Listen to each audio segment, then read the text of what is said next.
¿Funciona? Sí, perfectamente.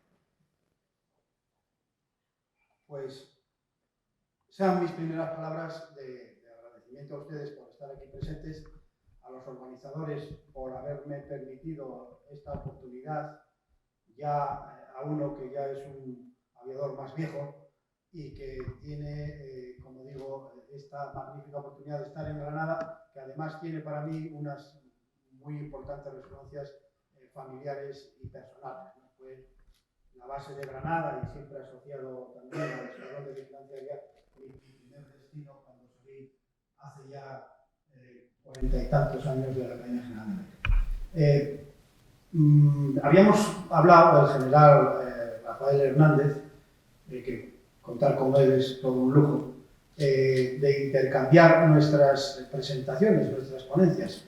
Pero bueno, no tiene ninguna importancia y además los aviadores somos muy flexibles. Por tanto, en el marco de esa flexibilidad, yo lo que les voy a hablar, y muchas gracias por tus palabras, pues es efectivamente un poco más desde una perspectiva filosófica de lo que es la defensa. De lo que es la defensa y intentaré hacerles llegar a la comprensión de la importancia de la defensa aérea.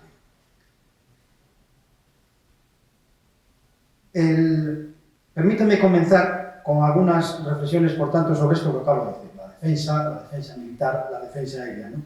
Que es una de las misiones del Ejército del Aire y que tiene al final pues escuadrones como el Escuadrón de Vigilancia Aérea número 9 de Motril, que son tan importantes para poderlas llevar a cabo, ¿no?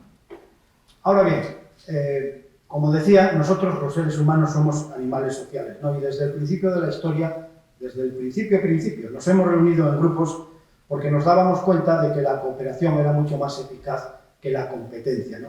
Sobre todo para satisfacer esas necesidades básicas de la alimentación, de la reproducción o de la defensa, ¿no? Pero también, al mismo tiempo, nos dábamos cuenta que algunos grupos que habían establecido lazos más estrechos, pues para sobrevivir en ese ambiente hostil de aquel momento, que era la naturaleza, pues a veces tenían la tentación de obtener esos medios de subsistencia de otros grupos de guerra.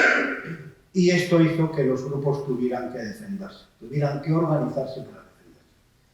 Para ser eficaces en esa lucha por la supervivencia, la humanidad empezó entonces a articular estructuras para defenderse, ¿no? Es cierto que al mismo tiempo se utilizaban esos medios para imponer el poder, para subyugar a otros y aprovecharse de sus recursos. Era el ataque, era la ofensiva. Por esto la defensa y el ataque van indisolublemente unidos en esa violencia que llamamos guerra y que está inevitablemente unida a nuestra naturaleza social de seres humanos y a nuestras características individuales y que alcanza el mayor grado de brutalidad cuando se convierte en guerra, cuando ya los grupos humanos se organizan en estados. No considero, y lo considero sinceramente, que los seres humanos seamos intrínsecamente buenos o malos. Somos ambas cosas, ¿no? Y los conflictos violentos pues han ido conformando nuestra historia de la humanidad. Pero sí ha sido una constante el intento de todos, de atacantes y de defensores, por justificar y legitimar sus acciones guerreras. Y como muy bien ha dicho Rafael, el caso de Ucrania es también un ejemplo. Ahí todos son buenos. Pero al entrar en este tipo de consideraciones, que son consideraciones éticas, hace que nos preguntemos por lo que es bueno, por lo que es correcto, por lo que es adecuado, es decir, cuál es la razón moral que nos legitima para hacer una guerra, ¿no? Y llegados a este punto, pues hay que decir que la fundamental razón moral es precisamente la defensa. Y voy a profundizar en esto. Desde el punto de vista de la estrategia militar, es muy tradicional la discusión sobre si es más efectiva la ofensiva o la defensiva. Lo que se trata es de doblegar la voluntad del enemigo, con uno u otro medio, ¿no? Y desde Clausewitz, desde Karl von Clausewitz, es el filósofo y militar prusiano de principios del siglo XIX, que todavía se sigue estudiando en las academias militares y que todavía en muchos de sus contenidos sigue teniendo una vigencia enorme, él consideraba, yo comparto su consideración, que la defensa es la forma más poderosa de hacer la guerra y el método que siguen los generales que son responsables. Sin duda podemos discutir sobre esto y en el entorno militar es una discusión permanente, pero permítanseme a mí concluir que la defensa sigue siendo el medio más eficaz y vigoroso para ganar un conflicto. Y solo cuando la defensa está firmemente asentada se podrá iniciar una ofensiva que conduzca a la victoria. Esto es lo que da sentido a que nos organicemos mediante una defensa militar, una de cuyas partes es la defensa aérea y una de cuyas partes esenciales son unidades que van a tener la suerte de tener aquí a todos sus jefes del ejército del aire y que van a tener la suerte también de tener aquí, y tienen la suerte los motrileños, una de esas unidades al final de la cadena, como es un escuadrón de vigilancia aérea.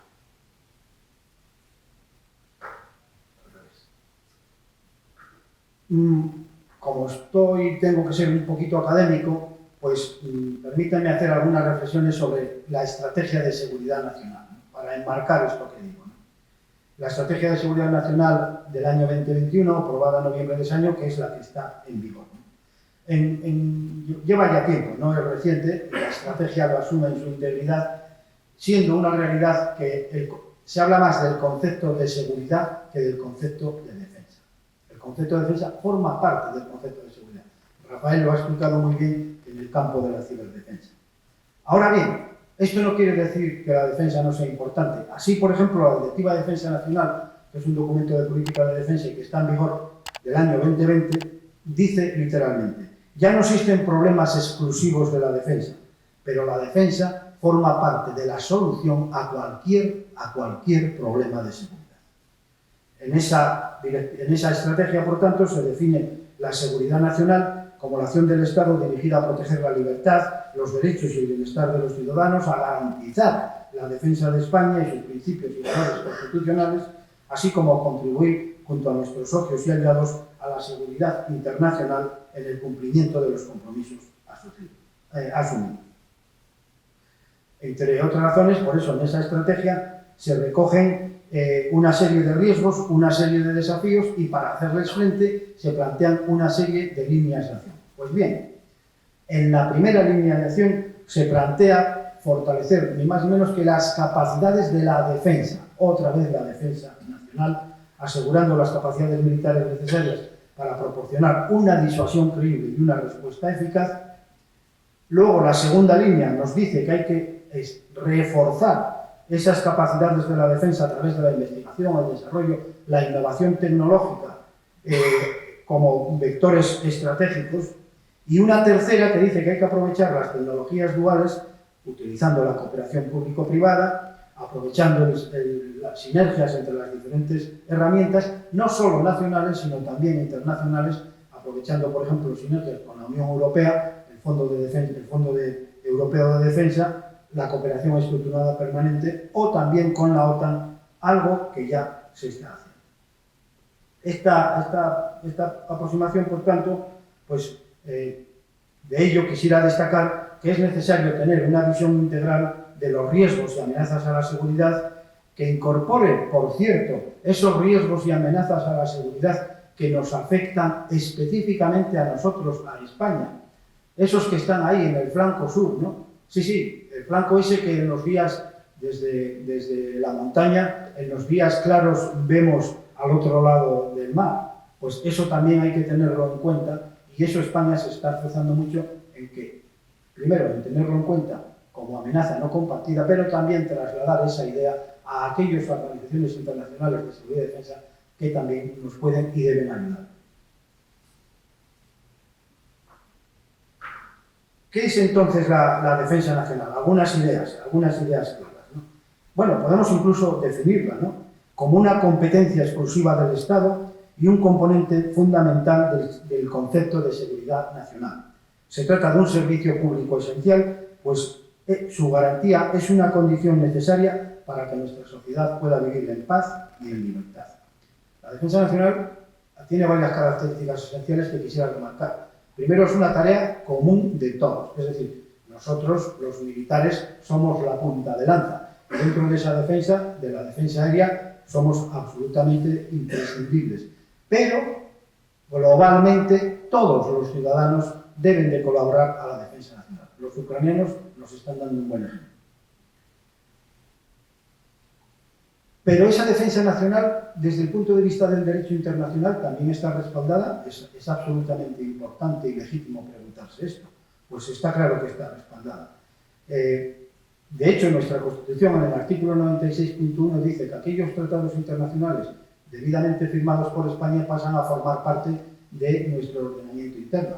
Pues bien, el formar parte de Naciones Unidas significa aceptar la Carta de Naciones Unidas. Y, por tanto, la Carta de Naciones Unidas y lo que dice forma parte de nuestro ordenamiento interno. Alguno puede sorprenderse. La asunción del derecho internacional público que significa la Carta de Naciones Unidas no se recogió en España hasta el año 90. Es decir, no se publicó en España en un boletín oficial hasta el año 90, pero desde entonces está expresamente recogido. ¿Y qué dice la Carta de Naciones Unidas? Seguro que les suena, pero yo les voy a recordar el artículo 51. Dice literalmente: ninguna disposición de esta Carta menoscabará el derecho inmanente de legítima defensa, individual o colectiva, en caso de ataque armado contra un miembro de las Naciones Unidas. Esto es lo que nos da plena legalidad, pero sobre todo plena legitimidad para tener una defensa nacional, una defensa militar y una defensa aérea perfectamente preparada y capacitada. Un aspecto muy importante, esencial, y que entre las muchas enseñanzas de la guerra de Ucrania se pueden extraer, pero eso es otro tema, es que para disponer de una buena defensa hay que disponer de una buena disuasión. Hay que disuadir al enemigo, así no habrá necesidad de utilizar los medios de la defensa. ¿Qué es esto de la disuasión? Bueno, pues el jefe del Estado Mayor de la Defensa, que es el responsable de la misma, en su documento Concepto de Empleo de las Fuerzas Armadas de octubre del 21, dice que la disuasión y la defensa de las áreas de interés nacional son elementos de gran calado en el proceso de toma de decisiones estratégico-militar. La disuasión, lo primero que tiene que hacer es ser creíble. O sea, por mucho que yo tenga unos elementos que nuestros oponentes, nuestros rivales puedan ver como que deben de tener cuidado ante ellos, si tienen la convicción de que no los vamos a utilizar, pues no sirven para nada. El objetivo último de la disuasión consiste en llevar al ánimo de los posibles adversarios el convencimiento de que ante la posibilidad de llevar a cabo una agresión, tienen mucho más que perder de lo que podrían ganar. Este es el concepto clave de disuasión. Pero vuelvo a la Constitución. Y vuelvo a la Constitución puesto que hay que remarcar la acción de defender la integridad territorial. Esa es la clave de la defensa nacional, en la que la defensa militar es sustantiva y la defensa aérea esencial, y por eso existe el Ejército del Aire. En nuestra doctrina, la doctrina del Ejército del Aire, y también se ha mencionado algo ya, se realiza con carácter permanente la vigilancia y el control del espacio aéreo de soberanía nacional. Esta misión, por otra parte, ha adquirido una nueva dimensión al complementarse la misión tradicional de defensa contra una amenaza exterior con la lucha permanente contra otro tipo de amenazas, por ejemplo, la amenaza terrorista, los famosos fenómenos Renegade, o con el establecimiento de dispositivos especiales de seguridad con ocasión de la celebración de eventos especiales, por ejemplo, el Día de las Fuerzas Armadas hoy en día. Esta misión, además, se encuadra en la defensa aérea europea mediante la plena integración de los sistemas de defensa aérea del Ejército del Aire en el Sistema Integrado de Defensa Aérea Europea de la OTAN, y también participamos en la Fuerza Aérea de Alerta Temprana, de Defensa Aérea Europea de la OTAN y la Fuerza Aérea de Alerta Temprana también de la OTAN. Pues bien, en la base de nuestro sistema de defensa aérea está un magnífico sistema de vigilancia que incluye la vigilancia del espacio ultraterrestre, también el espacio exterior ultraterrestre, cada vez más y más importante, como también van a tener oportunidad de ver directamente por uno o por alguno de sus responsables. De esa forma se pueden iniciar los avisos con suficiente antelación a los múltiples sistemas de armas que actúan sucesivamente bajo un solo mando. Y al final de esa estructura, pues se encuentra, y lo repito una vez más, unidades como el Escuadrón de Vigilancia Aérea número 9 de Motril, que también tendrán la oportunidad de escuchar. Y voy con la segunda parte de mi exposición, porque también me lo plantearon en el programa, que es hablar de un fenómeno, es hablar del dominio cognitivo. Como ya he dicho, la guerra es un fenómeno exclusiva y específicamente humano, y por tanto la cognición, esa capacidad, la tenemos los seres humanos. Por eso es importante hablar cada vez más del dominio cognitivo. En las doctrinas internacionales, como decía mi predecesor en el uso de la palabra, hay recogidos 5 dominios de operaciones. Los tradicionales, terrestre, combate terrestre, el naval, el aéreo, el cibernético, recogido específicamente, el cibernético y el espacial. El dominio espacial, vuelvo a reiterar que también le van a hablar. Cada vez se habla más del dominio cognitivo y aunque todavía no se ha recogido de forma oficial en la doctrina, no tengo ninguna duda que se acabará de incorporar. Bien, en cualquier caso, el dominio cognitivo es importante porque, como antes decía, la guerra y la paz, conceptos indisolublemente unidos, interpelan a nuestra calidad de seres humanos, ¿no? Hacen que reflexionemos sobre ello y, por tanto, yo voy a utilizar, no lo he podido resistir, aunque lo he intentado evitar, hablarles y hacerles algunas consideraciones en relación específicamente con Ucrania, ¿no? La guerra de Ucrania, la invasión de Rusia el 22 de febrero del 2022 de Ucrania, pues para Ucrania es obviamente una guerra de legítima defensa al amparo del artículo 51 de la Carta de Naciones Unidas. Pero además está éticamente legitimada en la que están defendiendo su territorio y su integridad territorial, legal y legítima.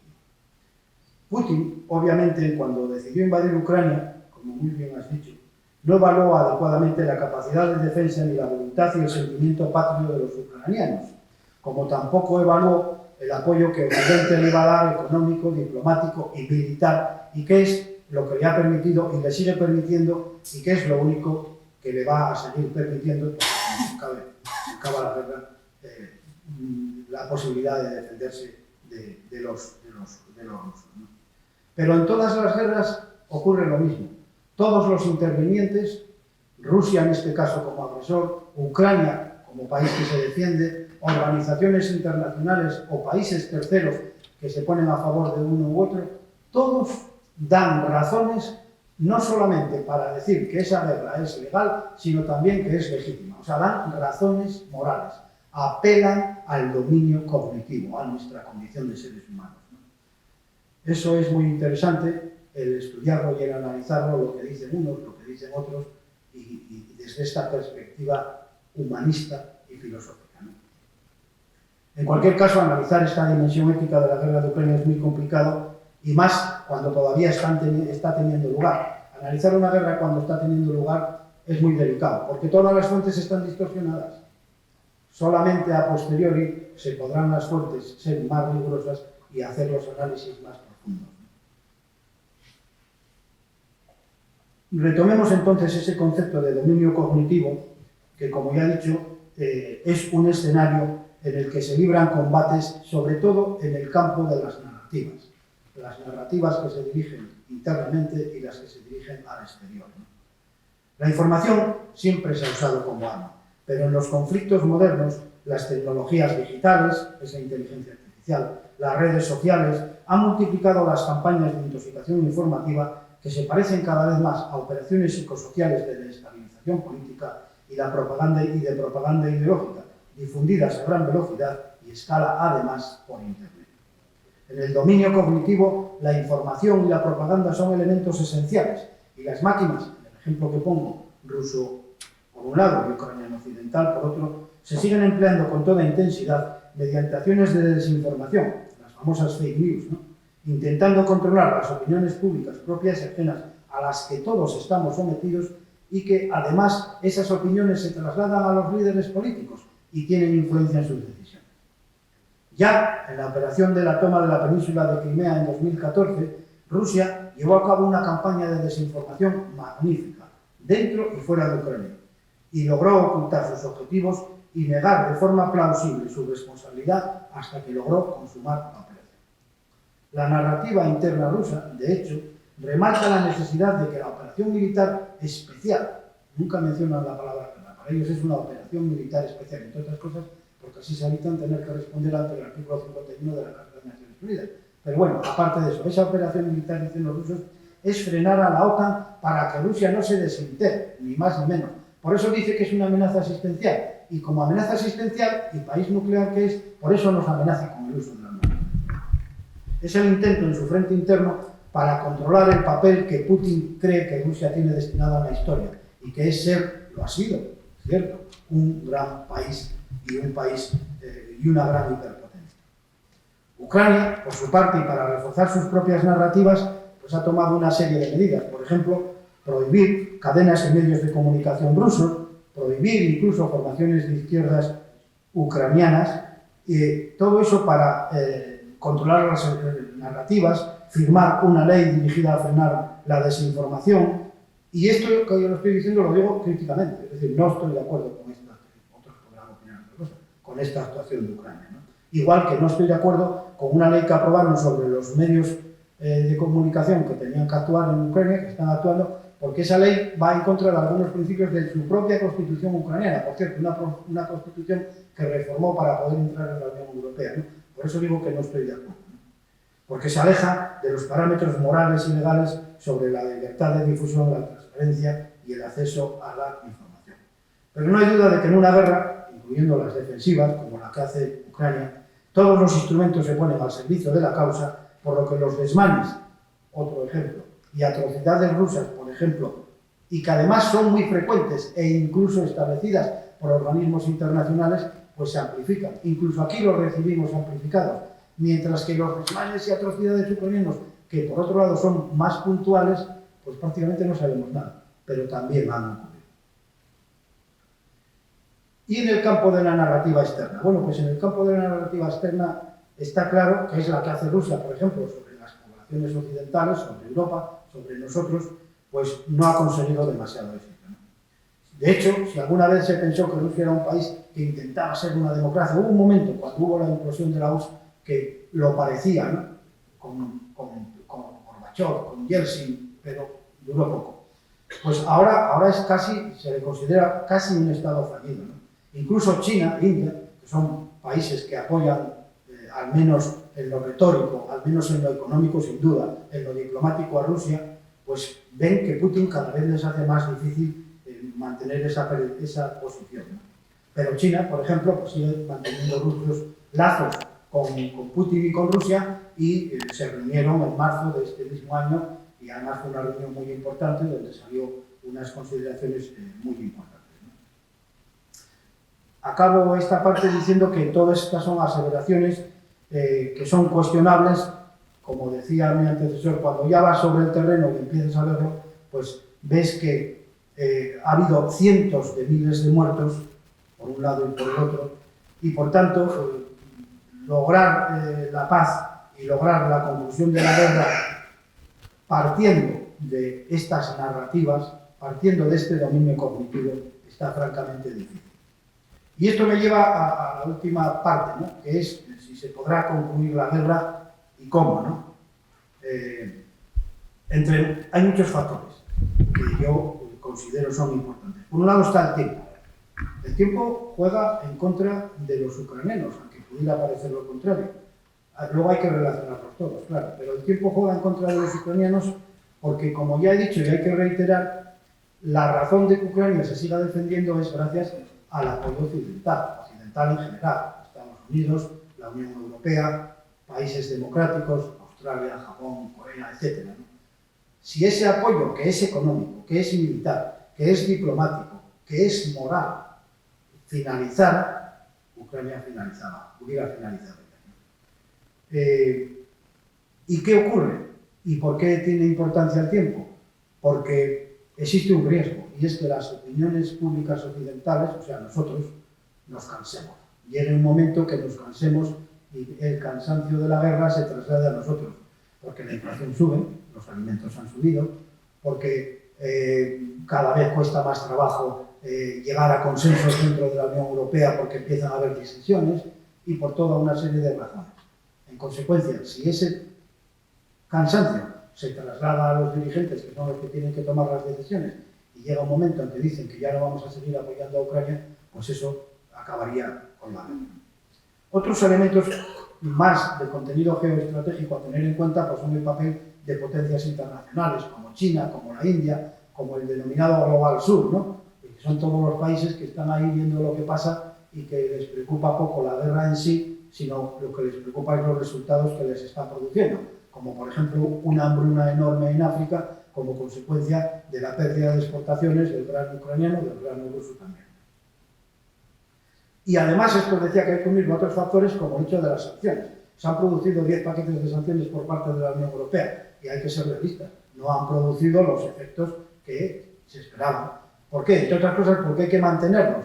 Nos cansaremos de mantenerlos, ya veremos. Es otro factor a tener en cuenta. Bueno, a todos estos factores además se piensa, bueno, vamos a intentar llegar a unas conversaciones de paz. Vamos a hacer un alto el fuego y a ver cómo.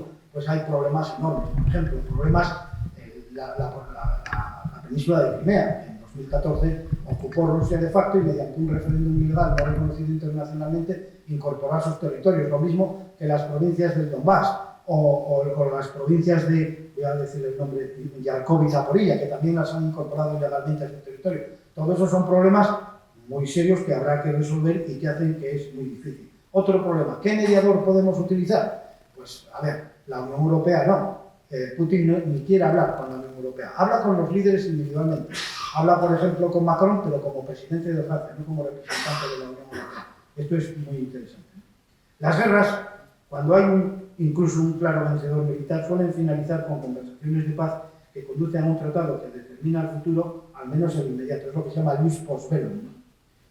Y en el caso de esta guerra que estamos hablando, pues lo cierto es que cuando uno analiza lo que los analistas occidentales dicen sobre la misma y cómo puede acabar, o las causas por las que empezó, es sorprendente, porque dentro del campo de las relaciones internacionales hay una teoría que es la teoría del realismo, que es la que está impuesta en este campo, ¿no? Algunos otros, muy pocos, somos idealistas, pero la mayoría son realistas. Bueno, pues desde el realismo se le echa la culpa a Occidente de la guerra de Ucrania.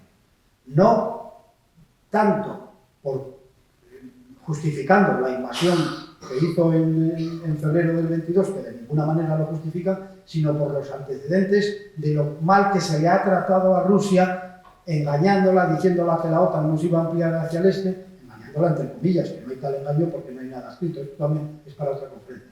Entonces, todos estos aspectos hacen que los realistas digan, no, nosotros tenemos bastante culpa, aunque algunos nos oponemos a esta argumentación, porque si fuera así, los principios que sustentan el que un pueblo quiera modificar sus estructuras, su sistema social, serían imposibles. Como Rusia quiere mantener unas esferas de influencia en su proximidad, los pueblos que están en esas esferas de influencia, Ucrania, por ejemplo, el día de mañana Bielorrusia, en su momento lo hicieron los bálticos, no lo hubieran podido hacer. Y eso es ilegal y, sobre todo, lo más importante para mí, inmoral, ilegítimo, ¿no? Pero, de cara al final, pues lo más, hay que aceptarlo, lo más realista, pues es esa conclusión de la guerra, un conflicto congelado. Un conflicto congelado, pero ¿qué quiere decir un conflicto congelado? Pues quiere decir que durante muchos años, ¿cuántos? No lo sabemos, pues vamos a tener un conflicto en el que unos van a atacar o pueden atacar y otros quieren defenderse. Por eso los que se defienden, y otra vez más, y aquí estoy acabando, la defensa nos da esa gran ventaja, porque además de las ventajas tácticas sobre el terreno, más en el aspecto terrestre que en el aéreo, pero además de esas ventajas tácticas, nos da la ventaja de la moral y de la legitimidad. Y esa es la que tienen los ucranianos. En cualquier caso, acabo ya con esta última reflexión. La defensa, cuando es legítima, no solo es un derecho, sino es un deber de los pueblos, las sociedades y los estados. Esa legítima defensa, en nuestro caso, se apoya en la Carta de Naciones Unidas y, sobre todo, en nuestra Constitución de 1978. La defensa militar nace de la estrategia político-militar y se despliega, entre otras, en una disuasión y en una defensa espacial y aérea, que van a ver con mucho detalle, cada una esencial en las operaciones que se llevan a cabo en los dominios aéreo y dominio espacial. La defensa aérea implica un sistema de vigilancia aérea compuesto por un sistema implica un sistema de defensa aéreo compuesto por un sistema de vigilancia, incluyendo la vigilancia del espacio terrestre, que proporciona los avisos imprescindibles con suficiente antelación para que los múltiples sistemas de armas con capacidades de todo tipo puestas al servicio de la defensa cumplan sus cometidos. Como ya se ha indicado, al extremo de esta cadena se encuentran las unidades de vigilancia aérea, los EVAs, como el Escuadrón de Vigilancia Aérea número 9 de Motril, del que tan orgullosos debemos estar los motrileños, los granadinos y los españoles. Muchas gracias.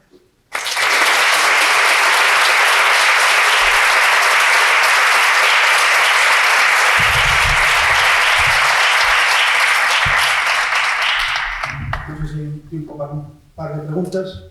La pregunta.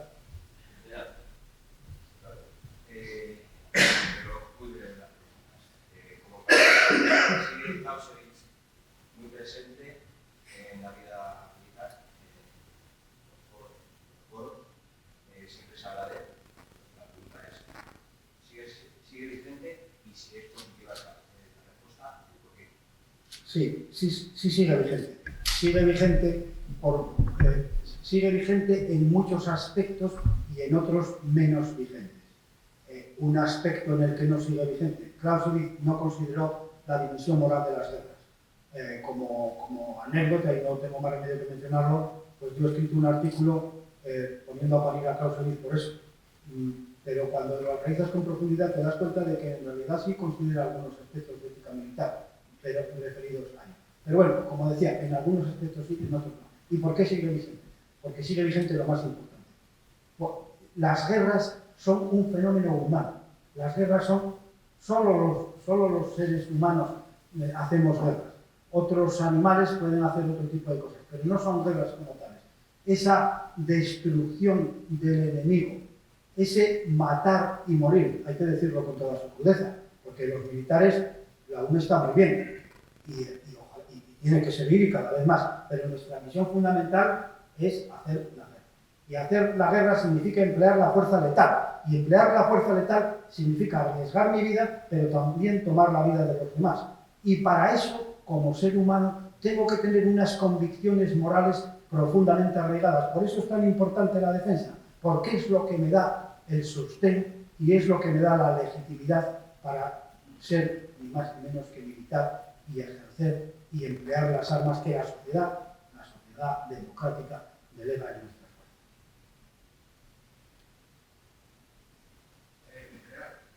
Este planteamiento filosófico que brillantemente ha puesto, ha citado usted la Carta de Naciones Unidas, ha citado el derecho internacional público.